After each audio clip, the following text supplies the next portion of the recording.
Hey everyone, Tim here from Snap Attack. In this week's Threat Snapshot, we're going to be talking about the recent breaches at Uber and Rockstar Games and the LAPSUS threat actor group. So as you probably saw in the news, and as you can see, I have the press release up from Uber here, and shout outs to them for talking more openly and transparently about the breach, exactly what happened and the steps that they've taken. And also my sympathies go out to the blue teams who are having to defend against this and clean up after the incident. So really, let's talk about here what happened, because obviously the question is, how could I prevent something similar from happening in my network? So Uber is saying that one of their contractors, their corporate credentials were compromised, they were breached, they were sold on the dark web, and the threat actor was able to purchase those and use those valid credentials to get into the network. We've heard about this technique before in other attacks. And again, Uber, they're not exactly slacking in terms of their security. They have EDRs, they have MFA, they have a lot of good best practices in place. And in this particular attack, this wasn't any sort of sophisticated, MFA attack. We're not talking about using evil genetics and replaying legitimate MFA requests or trying to intercept those. All we are doing is talking about Mfa Request Spam. So repeatedly asking permission. Hey, can you accept this request? Can you accept this? And eventually somebody will click yes. Might be out of just sheer annoyance to make it go away.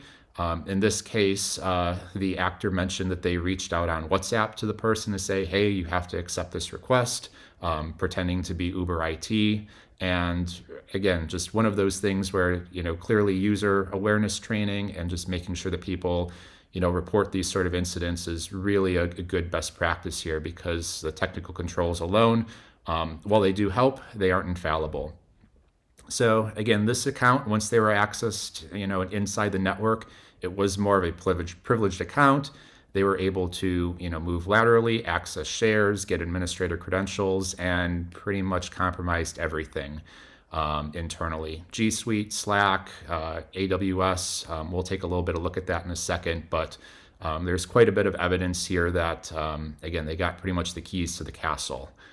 So, if you're really interested in more, you can certainly read through this report from them, and again, they've detailed quite a bit of it.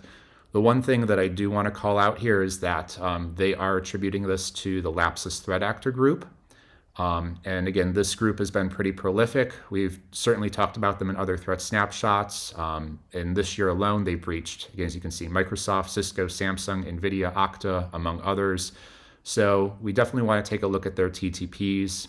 This threat actor is also, again, not confirmed, but suspected to have been the one that breached Rockstar Games. And that's part of the leak for the GTA 6 information here. So again, you can certainly read about this from Uber themselves. There is also quite a bit of good resources on Twitter. So Bill DeMercapie, going to give a shout out to him. He does a lot of these great mega threads, kind of consolidating information on these. So he works security over at Microsoft. And again, a lot of these images are from other sources, but this is a Telegram channel, and it's, talking with the threat actor. Hey, so how did you get access to the internet? Did you social engineer an employee, access the VPN, and then scan the internet? Yeah, so we can already see here some of the TTPs. It's rinse and repeat. They found a network share. That share had some PowerShell scripts. That PowerShell script had a username and password for an admin user, who then they could go to Thycotic, password management tool, and get secrets for pretty much everything else.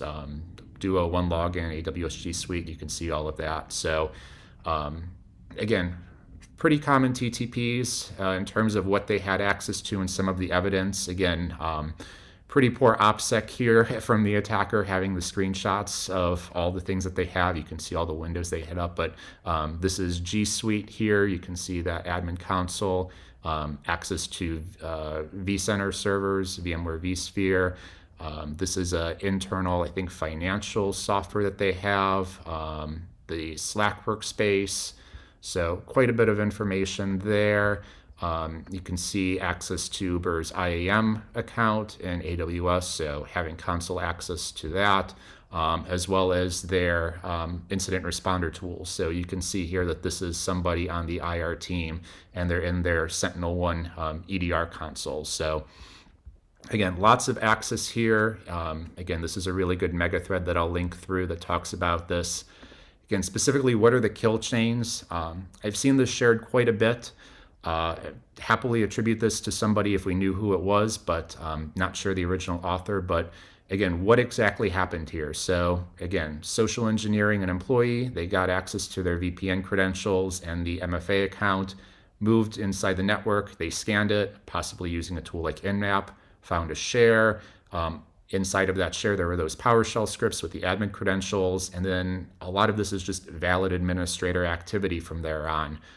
If you have valid credentials and you can open up any of these things, you've pretty much got the keys to the castle. So again, this is one of those cases where single sign-on, definitely a double-edged sword, very helpful in making it easy for employees to securely access resources, but it's one of those things where now you can get into just about everything that you do have access to. Certainly, there's lots of TTPs here where, again, SnapAttack and other tools can help. Again, if you think of us using a football analogy, we're kind of like the safety here. We help all of the stuff kind of in that center area. So we can help you detect activity of scanning, accessing network shares, things of that nature to, again, better defend your network and hopefully prevent you from getting to those end states. There's definitely been some commentary about, having PowerShell scripts with hard-coded credentials around. And, as a former red teamer, working in Fortune 500s and other companies, these sort of things are definitely very common, sadly more common than not. So again, they're very hard to protect, especially when you do have those. But this is just the reality of things is these sort of incidents happen, and you kind of have to be able to, assume for the worst and ideally protect them earlier in the kill chain. So could certainly try and replicate this in SnapAttack and take a look, but admittedly some of these TTPs are going to be pretty boring, especially because a lot of this is just, like I said, legitimate activity. So if this really is the LAPSUS threat actor that's doing it, let's take a little bit more look at them and some of the other details that they've used in their past breaches. So this is from our friends over at Vertium. They've put together a very good in-depth look at the group, the TTPs that they've used, detailing some of the attacks, a little bit more about the threat actor. Again, we can see here these kind of techniques of using legitimate credentials, having access to the VPN credentials and being able to connect into the internet. Some other activity here like SIM swapping and other things. Tactics and techniques, there's quite a bit here that they detail.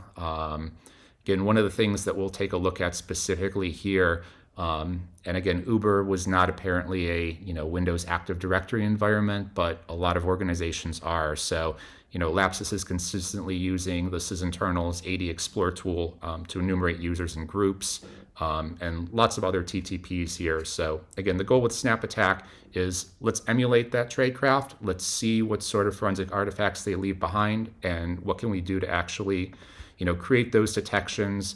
How can we deploy those confidently to our SIMs, our EDRs, our other security tools, and make sure that we can detect that activity and prevent against it, hopefully, when we see that. So we've got a captured threat here about AD Explorer. This one here is very basic. We've got a Windows attacker machine where we're going to be running AD Explorer, and then we've got a domain controller. So we can see here we're going to open up AD Explorer, and then we're going to kind of navigate around, and we are going to add a user to the domain administrators group. We'll do a quick net user to see those permissions to confirm that that's there. So we can see that activity on the attacker machine here. If we actually pivot it over here, again, this is a domain controller. There's no information that's going on, but we can see specific logs here about user being added to an admin group, domain group modification. If we were going back, if the attacker was actually using AD Explorer on your infrastructure, perhaps a compromised host, there certainly is activity here where you can see use of that tool.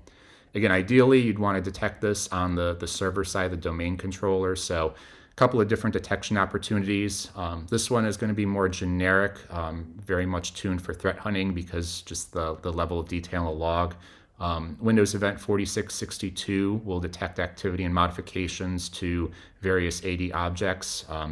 In particular, you can look for this object type. So this GUID is for AD groups, and then you could look at the details to see what exactly was being modified about that group. Again, definitely something you would want to use for threat hunting or in conjunction with other alerts. Not high enough confidence that you could actually go ahead and alert on that. There are definitely other events, though, in Windows if you configure them.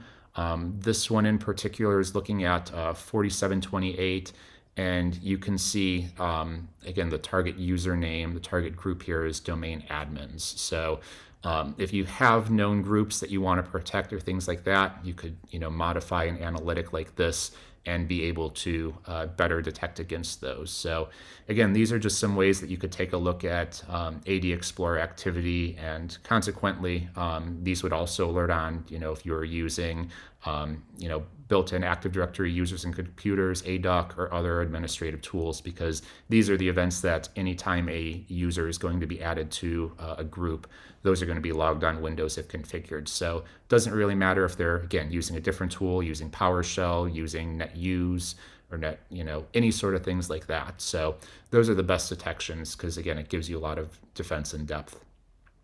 Another thing we'll talk about with some more LAPSUS TTPs. So Michael Kazwara, again, he's a security researcher. He's done some really good mapping based on open source intelligence around here.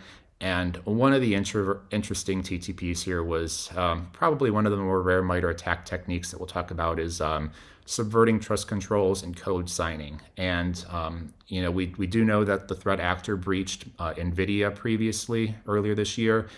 They were able to steal 2 code signing certificates, which they've been using to sign drivers and executables, including Mimikatz. So you can see here the thumbprint, the information on the serial.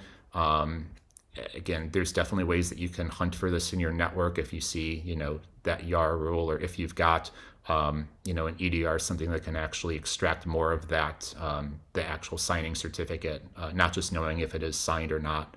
So this is definitely activity that we can replicate, again, in SnapAttack. So we do have another captured threat here about using an Nvidia signed Mimikatz.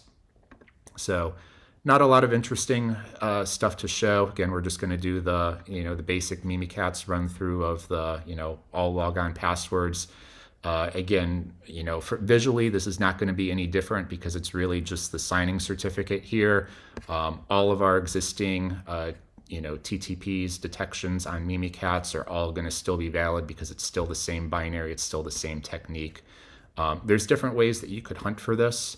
One possible way is looking at the signature, and again, this signing certificate is expired, so you could use this in your network to look in general for binaries that are signed with expired certificates and not active, because more than likely legitimate software companies are going to be using active certificates, or if they are breached, they're going to be revoked or things of that nature. So that is definitely one way that you can do this.